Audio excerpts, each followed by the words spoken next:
आदिल खान आज़ाद का आदाब कबूल कीजिए। आज़ाद बोल इंडिया के इस वीडियो में आप देखेंगे ईरान के हाथ आ गया अमेरिका का बंकर बस्टर बम। तकनीकी राज जानने के लिए शुरू हुई रिवर्स इंजीनियरिंग। हिजबुल्लाह दाग रहा मौत वाले ड्रोन। इसराइली फौजियों के सिर पर मंडराते सुसाइड ड्रोन का नया वीडियो आया सामने। आईडीएफ की फायरिंग से भी नहीं रुका ड्रोन। अब्बास अरागची पहुंचे मॉस्को। व्लादिमीर पुतिन से करेंगे सीधी मुलाकात। ट्रंप की घेराबंदी का बनाएंगे मंसूबा। पुतिन का बड़ा प्लान बताएंगे हम। ईरान और अमेरिका की जंग का ग्लोबल असर। तेल की बढ़ती कीमतों ने दुनिया भर में बढ़ाई इलेक्ट्रिक गाड़ियों की मांग। शुरुआत करते हैं इस शो की बड़ी हैपनिंग खबरें। अमेरिका के बंकर बस्टर बम की ईरान रिवर्स इंजीनियरिंग कर रहा है। पहली खबर यह है, ईरान के हाथ अमेरिका का सबसे खतरनाक हथियार लग गया है और अब यही हथियार अमेरिका के खिलाफ तबाही मचाने के लिए तैयार किया गया है। याद है आपको, कल यही खबर, इनमें से मिलती जुलती कुछ खबर मैंने आपको बताई थी 26 अप्रैल में। जिस बंकर बस्टर बम के दम पर ट्रंप और नेतन्याहू ईरान को खत्म करने के ख्वाब देख रहे थे, अब उसके राज ईरान के साइंसदानों के पास पहुंच चुके हैं और यही आज का डेवलपमेंट है। आईआरजीसी की तरफ से जारी ताज़ा जानकारी के मुताबिक इस जंग ने अमेरिका के कई जंगी राज बेनकाब कर दिए हैं। एशिया बिजनेस डायरी वेबसाइट, मशहूर वेबसाइट है, इसकी 27 अप्रैल की खबर के मुताबिक 15 भारी अमरीकी मिसाइल्स अब ईरान के कब्जे में हैं। बंदर अब्बास में तैनात आईआरजीसी की यूनिट ने बताया है कि उन्होंने अमेरिका की ऐसी 15 भारी मिसाइलों को हासिल कर लिया है जो फटी नहीं थी। इनमें जीबीयू और बीएलयू जैसे एडवांस मॉडल शामिल हैं। आम जुबान में कहूं तो बंकर बस्टर बम थे इसमें।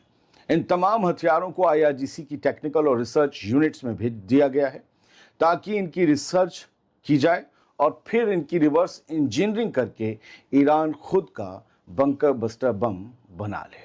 यानी बंकर बस्टर का मुकाबला बंकर बस्टर से। सोचिए फिर क्या तेल अवीव में तबाही होगी। दोस्तों, इतना ही नहीं, ईरान को बंकर बस्टर और क्लस्टर बमों का जखीरा भी बरामद हुआ है।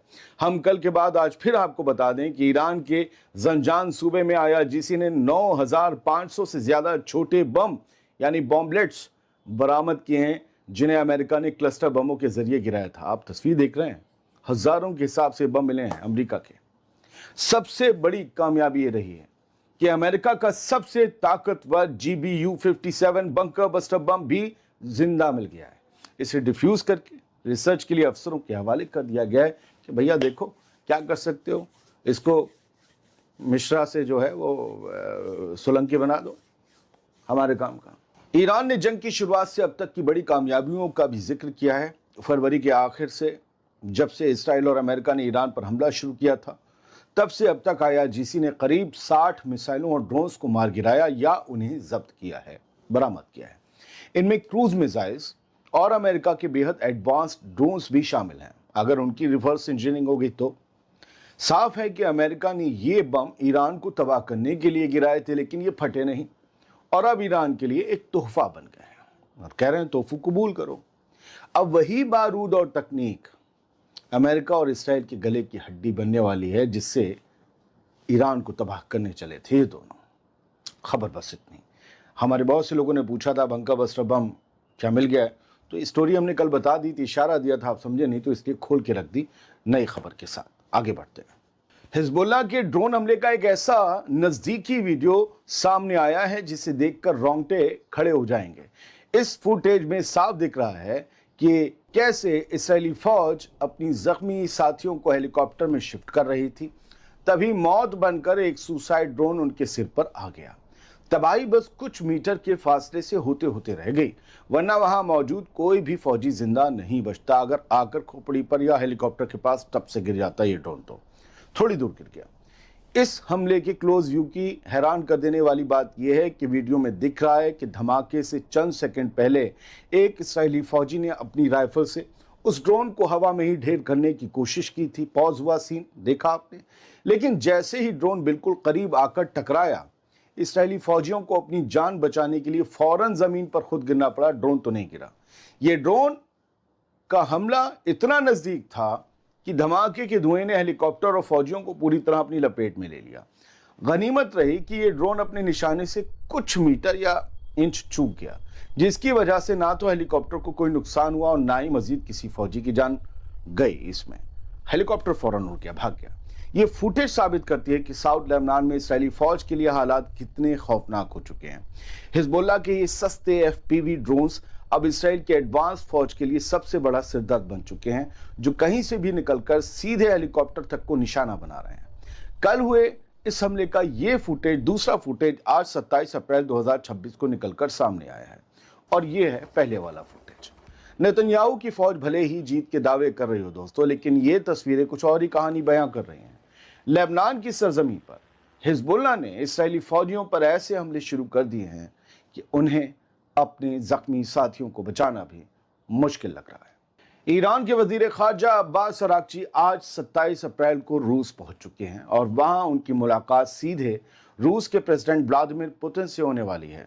ये मुलाकात महज एक दौरा नहीं है, बल्कि दुनिया को एक बहुत बड़ा सिग्नल भी है कि ईरान और रूस अपनी स्ट्रेटेजिक पार्टनरशिप को डिफेंस, एनर्जी और ग्लोबल लेवल पर एक नई ऊंचाई पर ले जा रहे हैं। तो ये मुलाकात एक बहाना है, प्यार का सिलसिला पुराना है। अब्बास अराक्ची के रूस के इस अहम दौरे की बड़ी बातें जान लीजिए।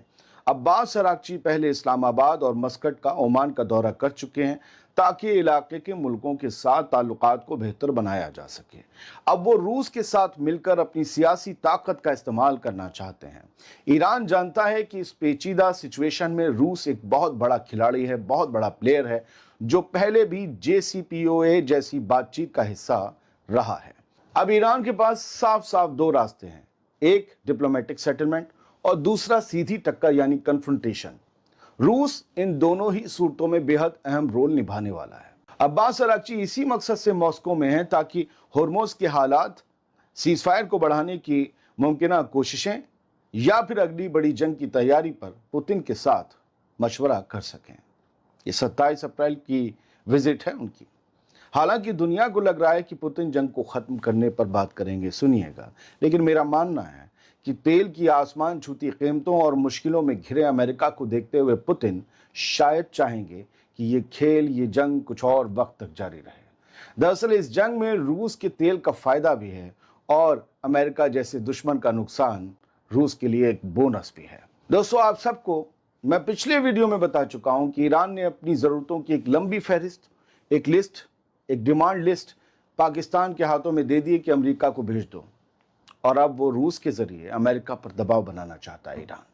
दोस्तों, ईरान और रूस का ये बढ़ता हुआ इत्तेहाद ये साफ कर रहा है कि अब दुनिया में एक नया फ्रंट उभर रहा है, जो ट्रंप और नेतन्याहू की मनमानी को चैलेंज देने के लिए पूरी तरह तैयार है। ईरान के बहाने पुतिन को भी समझ आ गया है, अमेरिका को उलझाया भी जा सकता है, दहलाया भी जा सकता है, हिलाया भी जा सकता है और शायद हराया भी जा सकता है। अब सुनिए कि हॉर्मुज की ब्लॉकेट करने की वजह से दुनिया में हो क्या रहा है। ऑस्ट्रेलिया से लेकर वियतनाम तक ईरान की इस जंग ने अब इलेक्ट्रिक गाड़ियों यानी ईवीज की मांग में जबरदस्त तेजी ला दी है। मिडिल ईस्ट में जारी इस टकराव की वजह से दुनिया भर में पेट्रोल और डीजल की कीमतें आसमान छू रही हैं, जिसकी वजह से लोग अब तेजी से इलेक्ट्रिक गाड़ियों की तरफ रुख कर रहे हैं। अल जजीरा की 27 अप्रैल को आई खबर के मुताबिक सिडनी के एक बिजनेसमैन ने बताया कि अब 20,000 से 50,000 डॉलर की रेंज में पुरानी इलेक्ट्रिक गाड़ियां मिलना भी मुश्किल हो गया है। जी गाड़ियों की कीमतों में 10 से 20% तक का इजाफा देखा गया है, क्योंकि पेट्रोल की बढ़ती कीमतों ने लोगों को मजबूर कर दिया है कि वो तेल वाली गाड़ियों का पीछा छोड़ें, क्योंकि तेल ने उनका तेल निकाल दिया है। दुनिया की दो सबसे बड़ी इकॉनमी अमेरिका और चाइना में ईवी सेल्स में भारी उछाल आया है। 2025 की मंदी के बाद अब बाजार फिर से गर्म है। चीन में मार्च के महीने में गाड़ियों की बिक्री में करीब 82.6% की बढ़ोतरी दर्ज की गई है। अमेरिका में भी पिछले महीने 82,000 से ज्यादा इलेक्ट्रिक गाड़ियां बिकी। हालांकि ये पिछले साल के मुकाबले कम है, लेकिन फरवरी के मुकाबले इसमें 20% से ज्यादा की तेजी आई। क्यों आई? फरवरी के आखिर दिन जंग शुरू हुई। साफ है कि नेतन्याहू और ट्रंप की जिद की वजह से जो तेल का क्राइसिस पैदा हुआ है, उसने पूरी दुनिया के ट्रांसपोर्ट सिस्टम को बदलने पर मजबूर कर दिया है। तेल से इलेक्ट्रिक व्हीकल पर लोग अब तेल के कुओं पर अपनी डिपेंडेंसी को खत्म कर रहे हैं, और यही वजह है कि इलेक्ट्रिक गाड़ियों का बाजार अब तेजी से दुनिया पर छा रहा है। ये किसके लिए मुश्किल की बात है? अमेरिका के लिए और उनके दोस्त अरब देशों के लिए, जिनके पास बहुत तेल है। अगर लोगों ने देख लिया کہ اب ٹھیک ہے یہ ہوتا رہے گا تو لوگ الیکٹرک وہیکلس کی طرف موو ہو جائیں گے اور اس سے فائدہ امریکہ کا بھی ہوگا، چائنا کو بھی ہوگا۔ گھاٹا کسے ہوگا؟ مڈل ایسٹ کے امیر ملکوں کو۔ ایک بار یاد ہوگا میں نے آپ سے پہلے بھی کہا تھا، نشانہ صرف ایران نہیں ہے، چائنا بھی ہے اور عرب ملک بھی ہیں، کیونکہ ان کا تیل نہیں جا رہا۔ اور ٹرمپ نے ابھی 4 دن پہلے کہا تھا کہ مطلب شکریہ کیا تھا شاید ایران کا، اور کہا تھا دیکھو ہماری طرف سینکڑوں جہاز آ رہے ہیں امریکہ کی طرف تیل لینے کے لیے۔ ہمارے یہاں کہاوت ہے، امریکہ دیکھ کہیں رہا ہوتا ہے، چل کہیں رہا ہوتا ہے۔ بہت بہت شکریہ، سلامت رہیے، خوش رہیے۔